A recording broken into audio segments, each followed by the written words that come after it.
It's one of Georgia's largest industries. 1 in 7 Georgians work in agriculture, and it contributes nearly $70 billion annually.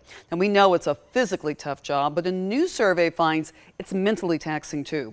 Farmers across Georgia found an alarmingly high amount of stress in the industry, especially with first-generation farmers. Rami Cohen joins us in studio tonight with more. Yes, Lori, Mercer's Health Innovation Center conducted a survey with more than 1,600 responses. They found 60% of first-generation farmers have thought about dying by suicide in the past year, and 9% were thinking about it daily.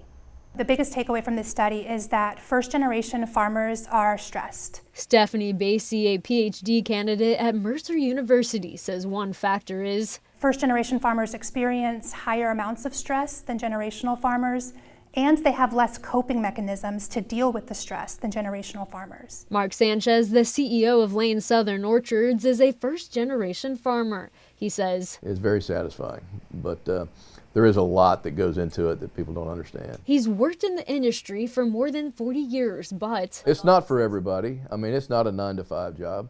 It's not Monday through Friday and go home and forget about it. He says it's tough, and a recent struggle is the changing economy. Finding people is hard.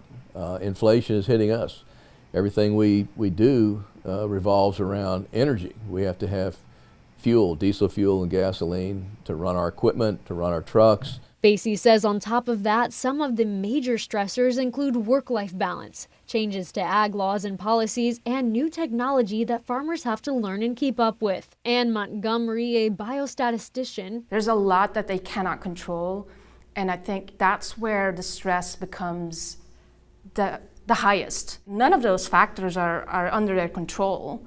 One solution, Basie suggests, family or community-based interventions to teach farmers coping mechanisms and how to deal with stressors. Our goal, the big takeaway for this, is being able to develop those interventions that can help a farmer before they get to a point of crisis.